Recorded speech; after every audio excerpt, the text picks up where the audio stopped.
Hello everyone, कैसे हो guys आप सभी। आशा करती हूँ सभी अच्छे होंगे, स्वस्थ होंगे। वायुमंडल को, एटमॉस्फेयर को 5 लेयर्स में डिवाइड किया जाता है। कितनी लेयर्स में? 5 लेयर्स में डिवाइड किया जाता है।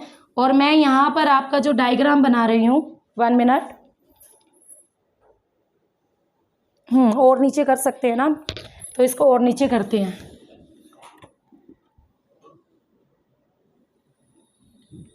हाँ जी, ये मैं आपको वायुमंडल दिखा रही हूँ। मान लो यहाँ पर हमारी अर्थ है, ठीक है।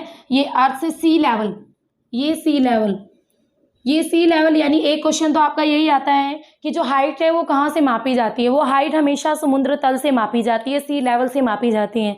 कहते हैं ना, पूरे समुद्र में से 1 बाल्टी पानी निकाल लो, उसका कुछ घटेगा नहीं। अगर आप अर्थ में से 1 बाल्टी मिट्टी निकाल लो तो गड्ढा हो जाएगा वहाँ पे। तो इसीलिए आपकी एक जैसा लेवल होने की वजह से सी लेवल से ही आपकी सारी हाइट्स मापी जाती है, चाहे वो माउंट एवरेस्ट हो चाहे कुछ भी हो। तो जितनी भी हाइट्स आपकी सी लेवल से मापी जाती हैं, तो यहाँ पर भी हम जो एटमॉस्फेयर की लेयर्स पढ़ेंगे वो सी लेवल से ही पढ़ेंगे कि सी लेवल से इतनी हाइट पर ये लेयर है, इतनी हाइट पर ये है, इतनी हाइट पर ये है। तो सबसे पहले आता है भाई हमारा, हाँ जी, सबसे पहले 5 लेयर्स हैं। तो सबसे निचली और सबसे पहली लेयर्स आती है ट्रोपोस्फियर। ट्रोपोस्फियर, देखो इंग्लिश के नाम आपको जरूर याद रखने हैं इसमें, क्योंकि इसमें कई बार हिंदी वर्जन में भी वो इंग्लिश वाले ही नाम लिख के दे देगा। ट्रोपोस, टे के पैर में रहा, इस तरीके से। तो first layer is troposphere, second layer is stratosphere, third layer is mesosphere, fourth layer is ionosphere, और लास्ट लेयर इज एक्सोस्फियर। यहां पर सबसे पहले ट्रोपोस्फियर, हिंदी वाले नाम भी बता देती हूं। ट्रोपोस्फियर को बोलते हैं भाई शोभ मंडल। मैं इसके नीचे ही लिख रही हूं, शोभ मंडल। स्ट्रेटोस्फियर को समताप मंडल कहते हैं, समताप मंडल, क्योंकि तापमान एक जैसा रहता है। इसका दूसरा नाम भी है, इसे ओजोन मंडल के नाम से भी जाना जाता है, ओजोन मंडल। ओजोन गैस आपकी इसी लेयर में पाई जाती है। थर्ड, मेसोस्फियर को बोलते हैं मध्य मंडल। फोर्थ, आइनोस्फियर को बोलते हैं आयन मंडल। आयन मंडल के साथ साथ इसे ताप मंडल के नाम से भी जाना जाता है, ताप मंडल। और लास्ट इज एक्सोस्फियर को बाह्य मंडल के नाम से जाना जाता है, ठीक है। यहां पर सबसे पहले नंबर पर आती है आपकी, हाँ जी, चलिए। तो ये आपको इतनी पहली बात तो सीक्वेंस में लगानी आनी चाहिए, क्योंकि कई बार एग्जाम में सीक्वेंस ही पूछ लेता है ऊपर नीचे करके। तो सबसे पहले नंबर पर ट्रोपोस्फियर, स्ट्रेटोस्फियर, मेसोस्फियर, आइनोस्फियर और एक्सोस्फियर, ठीक है। अब सबसे पहले हम बात करें शोभ मंडल की। इसकी शोभ मंडल आपकी, देखो ये बिल्कुल सीधी ना होकर, आप ये मत सोचना मैम ने इस तरफ से बिल्कुल कम बनाई है, इस तरफ से चौड़ी बन गई है तो ऐसे ही बन गई होगी, नहीं। क्योंकि जो शोभ मंडल होती हैं इसकी अलग अलग हाइट होती है भाई। ध्रुवों पर यानी पोलर एरिया पर इसकी हाइट 8 किलोमीटर होती है, 8 किलोमीटर। और वहीं अगर हम बात करें इक्वेटर पर यानी भूमध्य रेखा पर, ये क्वेश्चन आता है कि भूमध्य रेखा पर कितनी हाइट और इस पर कितनी हाइट। तो आपको ध्यान रखना है, भूमध्य रेखा पर और पोलर एरिया पर ध्रुवों पर 8 और भूमध्य रेखा पर 15 से 18 किलोमीटर हाइट होती है इसकी। क्यों होता है ऐसा? क्योंकि ध्रुवीय एरिया पर आपकी आइस भी जमी होती है, बर्फ जमी हो जाती है धरातल पर, इस वजह से हाइट वहाँ कम हो जाती है और कभी कभी लुप्त भी हो जाती है, ये बिल्कुल खत्म भी हो जाती है ध्रुवीय एरिया पर। तो ऐसी कोई बात नहीं है। शोभ मंडल भूमध्य रेखा पर 15 से 18 के बीच, इस किलोमीटर के बीच इसकी हाइट रहती है। इनकी पर्टिकुलर कोई हाइट नहीं होती, घटती बढ़ती रहती है, क्योंकि गैसेस ही तो बनी है, गैसेस ही तो हैं, ऊपर नीचे होती रहती हैं, ठीक है। वैसे मैंने आपसे लिखवा दिया आपको। अब नेक्स्ट जो चीज आती है, शोभ मंडल में आपकी वेदर से रिलेटेड हर एक्टिविटी आपकी इसी लेयर में होती है। यानी आपसे क्वेश्चन पूछे मौसम संबंधी परिवर्तन किस लेयर में होते हैं, तो वो शोभ मंडल में ही होते हैं, मौसम संबंधी परिवर्तन। इसी वजह से देखो, मौसम संबंधी सारी चीजें, घटनाएं इसी लेयर में होती है, इसीलिए इसे क्या कहते हैं, परिवर्तन मंडल के नाम से भी जाना जाता है। परिवर्तन मंडल भी कहते हैं इसे भाई, शोभ मंडल को, ट्रोपोस्फेयर को परिवर्तन मंडल भी कहते हैं। उसके साथ साथ आपसे पूछे बादलों का बनना, बारिश का आना, आंधी तूफान, बादलों का गरजना, सब कुछ आपका इसी लेयर में, ठीक है। तो मौसम से रिलेटेड, वेदर से रिलेटेड कोई भी चीज पूछे तो इसी लेयर में। अच्छा, जो मौसम है, मौसम का अध्ययन करने वाले विज्ञान को क्या कहते हैं? मौसम का अध्ययन करने वाले विज्ञान को हिंदी में तो मौसम विज्ञान कहते हैं, पर हिंदी वाला ऑप्शन नहीं मिलेगा वहाँ, मीटरियोलॉजी कहते हैं, लिख लेना, मीटरियोलॉजी कहते हैं भाई मौसम का अध्ययन करने वाले विज्ञान को। तो यहाँ पर आपके मौसम संबंधी सारी घटनाएं होती हैं, उसके साथ साथ आपकी संवहनीय धाराएं। संवहनीय धाराएं क्या होती हैं? जब भी आपकी हवा, ठीक है, जब भी आपकी हवा गर्म होकर ऊपर उठती है, कोई भी हवा है अधिक टेम्परेचर के संपर्क में आई तो वो ऊपर उठना स्टार्ट कर देती है। गर्म हवा हमेशा ऊपर उठती है, जैसे आपके उबलते हुए दूध में से भाप हमेशा ऊपर उठती है। तो गर्म हवा जब ऊपर उठती है तो क्या होता है, ऊपर उठकर ये संवहनीय धाराओं को जन्म देती है, जो कि आपके आगे चलकर बादलों का निर्माण करते हैं और बारिश होती है। तो आपकी जो संवहनीय धाराएं चलती है वो भी आपकी इसी लेयर में चलती है, ट्रोपोस्फेयर में। और इन्हीं संवहनीय धाराओं की वजह से इसे संवहन मंडल भी कहा जाता है, ट्रोपोस्फेयर को। इसके साथ साथ इसी ट्रोपोस्फेयर में आपकी वेस्ट टू ईस्ट, वेस्ट से ईस्ट की ओर कुछ पवनी चलती है, इनकी जो डायरेक्शन होती है वेस्ट टू ईस्ट होती है। ये आपके एस्टेट पीजीटी में भी पूछा गया था क्वेश्चन, डायरेक्शन वेस्ट से ईस्ट की ओर चलती है। और ये कौन सी होती हैं भाई पवने? ये होते हैं जेट प्रवाह, पश्चिमी जेट प्रवाह। कौन से प्रवाह होते हैं? पश्चिमी जेट प्रवाह। तो आपसे क्वेश्चन आ सकता है कि जेट प्रवाह किस लेयर में चलते हैं? तो ट्रोपोस्फेयर में, क्षोभमंडल में चलते हैं। और डायरेक्शन क्या होती है? पश्चिम से पूर्व। और कौन सा जेट प्रवाह होता है? पश्चिमी जेट प्रवाह। बहुत ज़्यादा स्पीड होती है इनकी और बहुत तेज़ी से ही चलते हैं। जैसे जैसे आप वायुमंडल में नीचे से ऊपर की ओर जाते हो, यानी हमारे अर्थ की सरफेस से ऊंचाई की ओर जाते हो आप वायुमंडल में, तो आपका 165 मीटर की हाइट पर 1 डिग्री सेल्सियस जो टेम्परेचर है इसमें कमी देखने को मिलती है, ठीक है। और 165 मीटर की हाइट पर 1 डिग्री सेल्सियस टेम्परेचर आपका कम हो जाता है और इस चीज़ को बोलते हैं normal lapse rate of temperature. Normal lapse rate of temperature, ठीक है, यानी तापमान की सामान्य गिरावट दर। और यही चीज़ अगर आपसे किलोमीटर में पूछी जाए तो 1 किलोमीटर में 6.4 डिग्री सेल्सियस या कई जगह 6.5 डिग्री सेल्सियस भी लिखा मिलेगा, तो ऑप्शन में एक ही मिलेगा आपको। तो 6.4 डिग्री सेल्सियस टेम्परेचर की कमी देखने को मिलती है। तो ये है भाई normal lapse rate of temperature. इतनी बातें समझ में आ गई। यहाँ से जो क्वेश्चंस बनेंगे वो इतने ही पार्ट से बनेंगे। आपको इतनी चीज़ें आपको याद रखनी पड़ेंगी कि किस तरीके से संवहन मंडल कौन सी लेयर को कहते हैं, मौसम संबंधी घटनाएं किस में होती है, जेट प्रवाह किस में चलते हैं, परिवर्तन मंडल किसे कहते हैं, मनुष्य के लिए सबसे ज़्यादा उपयोगी लेयर कौन सी है। तो मनुष्य के लिए भी सबसे ज़्यादा उपयोगी ट्रोपोस्फेयर ही है, ठीक है, क्योंकि हमसे रिलेटेड मौसम एक्टिविटी, वेदर से रिलेटेड सब कुछ यहीं पर हो रहा है, तो हमारे लिए भी सबसे ज़्यादा ज़रूरी यही है। इसी लेयर में आपकी ऑक्सीजन, नाइट्रोजन और CO2 अब तक तो सब कुछ पाया जाता है। आगे चलते हैं ओजोन मंडल। ओजोन मंडल की लाइन फिर भाई बिल्कुल स्ट्रेट आएगी, ओजोन मंडल की लाइन स्ट्रेट आएगी, ठीक है। अब जो आपका स्ट्रेटोस्फेयर है, ट्रोपोस्फेयर है, इन दोनों के बीच में जो बाउंड्री है इसे क्या कहते हैं? इन दोनों के बीच में यहाँ पर ये जो मैं लहर से बना रही हूँ ना, ये यहाँ पर ये है आपकी 1.5 किलोमीटर मोटी। 1.5 किलोमीटर मोटी ये क्या होगी भाई? इसे कहेंगे क्षोभ सीमा, ठीक है। इंग्लिश में बोलेंगे इसे ट्रोपोपोज। ट्रोपोपोज ये आपकी स्ट्रेटोस्फेयर और क्षोभमंडल के बीच की बाउंड्री का नाम है। 1.5 किलोमीटर मोटी होती है। इसकी क्या खासियत है? आपसे कुछ क्वेश्चन पूछा जाएगा, निम्न में से किस में जो तापमान का गिरना बंद हो जाता है, हवाओं का चलना बंद हो जाता है, वेदर से रिलेटेड हर एक्टिविटी बंद हो जाती है? तो आंसर इज क्षोभ सीमा।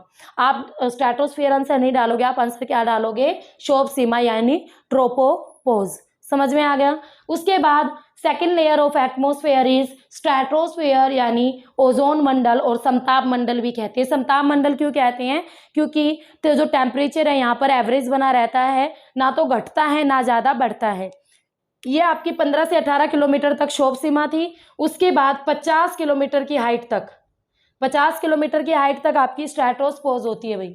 50 किलोमीटर की हाइट तक क्या होती है? स्ट्रेटोपोज होती है। और इसमें हम ये कह सकते हैं आपकी यहाँ से लगभग ज़्यादा तो भाई आपके 25 किलोमीटर से लेकर 35 किलोमीटर तक इन दोनों के बीच में सबसे ज़्यादा आपकी ओजोन गैस पाई जाती है। ठीक है, वैसे आपके 15 से 35 किलोमीटर तक ओजोन गैस पाई जाती है, बट इसलिए इतने पार्ट में 25 से 35 किलोमीटर के बीच सघनता से यानी बहुत ज़्यादा ओजोन गैस पाई जाती है स्ट्रेटोस्फेयर के अंदर, इसीलिए इसे ओजोन मंडल भी कहते हैं। ओजोन गैस सूर्य से आने वाली पराबैंगनी किरणों से हमारी रक्षा करती है।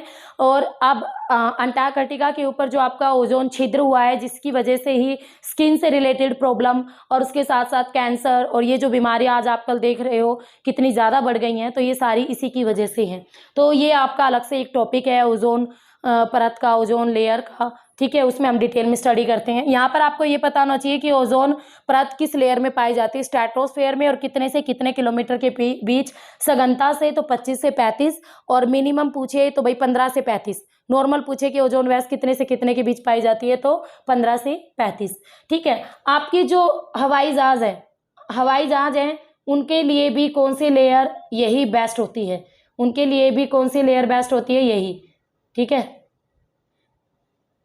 उनके लिए भी आपकी यही वाली ओजोन जो समताप मंडल है यही सबसे ज़्यादा बेस्ट होती है, क्योंकि इसमें ज़्यादा हवाएं वगैरह नहीं चलती और जो वेदर है वो भी बिल्कुल शांत होता है, और इसी वजह से जो हवाई जहाज हैं आपकी इसी लेयर में उड़ाए जाते हैं समताप मंडल के अंदर। तो इतनी बात भी आप ध्यान रखोगे, सबसे बेस्ट लेयर मानी जाती है ये हवाई जहाज उड़ाने के लिए। अब यहाँ पर तापमान लगभग एक समान होता है, इसी वजह से इसे समताप मंडल के नाम से भी जाना जाता है। 50 किलोमीटर तक होती है भाई, ये इतनी बातें समझ में आ गई। ये ज़्यादा करो ना तो आप 20 से 35 कर लो, 20 से 35 कर लो, फिर कंफ्यूज नहीं होगे।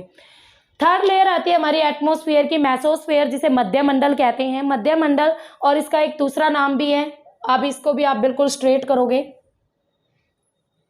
ये आपने उतार लिया है मध्य मंडल, मेसोस्फेयर, ये आपकी 80 किलोमीटर की हाइट तक होती है। ठीक है, ये हम एक अलग कर देते हैं इसको।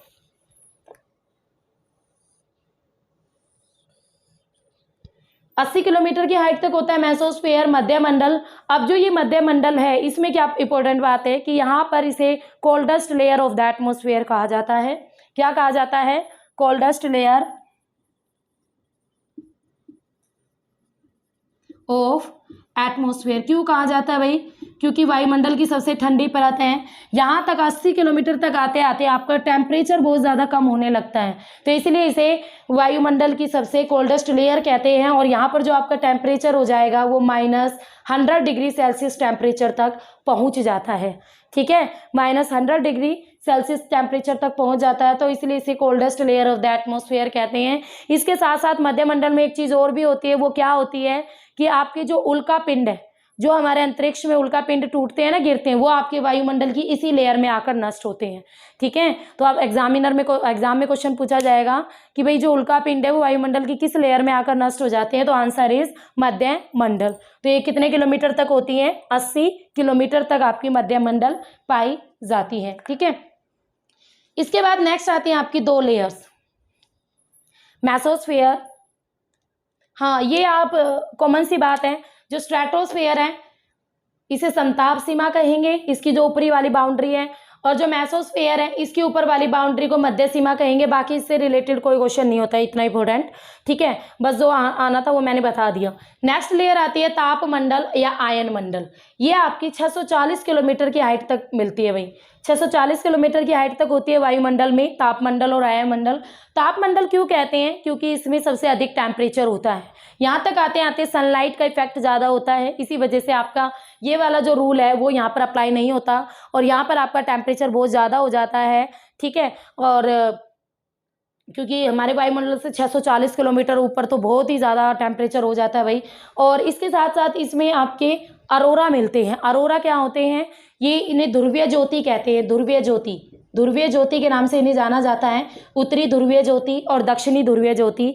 6 महीने के प्रकाश के बाद, जब आपके पोलर एरियाज पर 6 महीने के प्रकाश के बाद क्या होता है, अचानक से सनलाइट पड़ती है, तो वहाँ पर आपकी लाइट का रिफ्लेक्शन की वजह से रिफ्लेक्ट हो जाती है लाइट, और उसकी वजह से वहाँ पर एक ज्योति सी दिखाई देती है, तो उसे कहते हैं उत्तरी ध्रुव में उत्तरी ध्रुवीय ज्योति और दक्षिण में दक्षिणी ध्रुवीय ज्योति। अब क्या आता है, हिंदी वाला वर्जन तो पूछता नहीं है क्योंकि बच्चे आंसर दे देंगे। अब यहाँ पर जो पूछा जाता है वो ये पूछा जाता है, उत्तरी ध्रुवीय ज्योति को आपका क्या कहा जाता है? अरोरा बोरियालिसिस। अरोरा बोरियालिसिस, उत्तरी ध्रुवीय ज्योति का नाम क्या है? अरोरा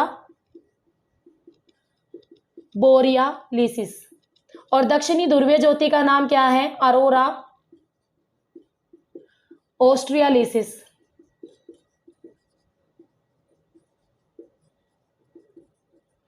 ठीक है, अब यहाँ पर ये आपके नाम पता होनी चाहिए। और ये किस लेयर में दिखते हैं? तो ये भाई आपके ताप मंडल में, आयन मंडल में दिखते हैं, जो कि hottest layer of the atmosphere है, वायुमंडल की सबसे गर्म परत है आयनोस्फेयर। अब जो ये आयनोस्फेयर है, इसके कुछ पार्ट भी होते हैं, इसको आगे चल के कुछ सब पार्ट में डिवाइड किया जाता है इसी में, लेयर में। तो भाई इसमें है ना आपकी डी लेयर, ई लेयर, F1 लेयर और F2 लेयर होती है। ठीक है, डी लेयर, ई लेयर, F1 लेयर और F2 लेयर होती है। जो आपकी होती है ना डी लेयर,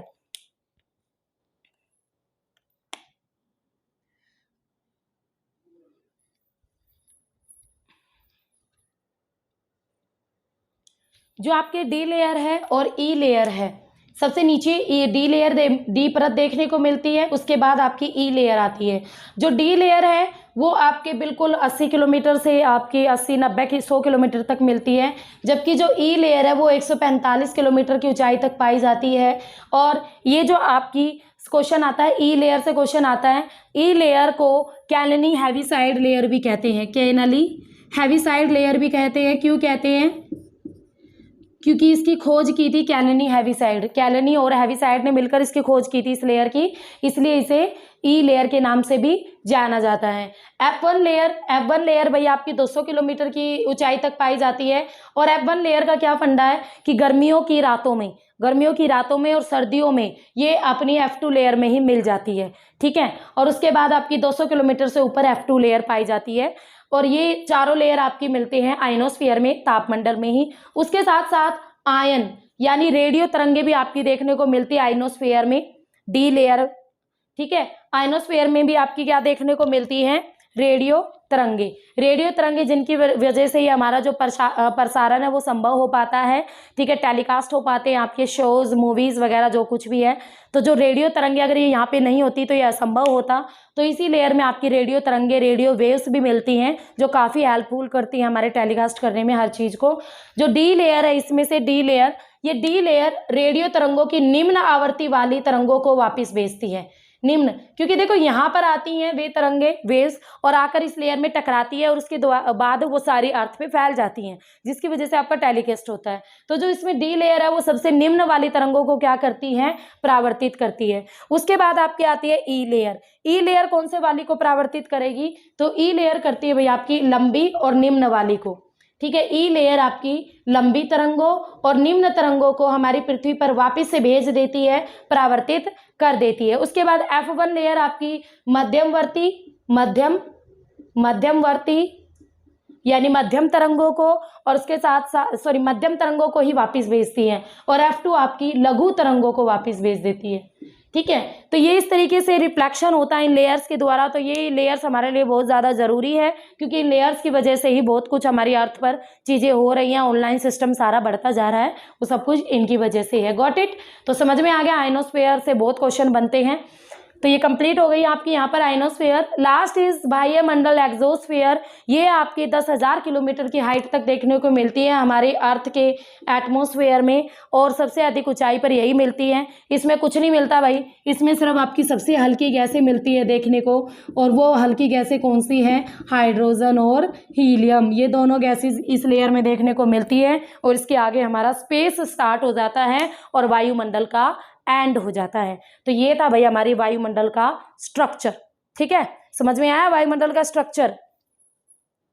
तो आज की क्लास में मैंने आपको क्या क्या पढ़ाया? आज की क्लास में मैंने आपको पढ़ाया वायुमंडल की उत्पत्ति कैसे हुई, वायुमंडल कैसे बना, कब बना, फिर वायुमंडल में कौन कौन से लेयर्स है। अभी ये टॉपिक खत्म नहीं हुआ है, अभी इसमें एक और चीज़ रहती है कि वायुमंडल का संगठन यानी कंपोजिशन ऑफ, जिसमें आप डिटेल में पढ़ते हो ऑक्सीजन, नाइट्रोजन, कार्बन डाइऑक्साइड, जलवाष्प, धूलकण, वाटर वेपर। तो इन सब चीज़ों को आप बहुत ज़्यादा डिटेल में पढ़ते हो, कौन सी चीज़ कितनी मात्रा में मिलती है, ये सारी चीज़ें। बस यहाँ पर मैं आपको सबसे पहले एक चीज़ बता देती हूँ, सबसे निचले स्तर पर पाई जाती है हमारी CO2 गैस। CO2 गैस सबसे नीचे स्तर पर पाई जाती है, इसलिए CO2 गैस को सबसे भारी गैस भी कहते हैं। सबसे भारी गैस होती है और सबसे नीचे नीचे पाई जाती है बस ये।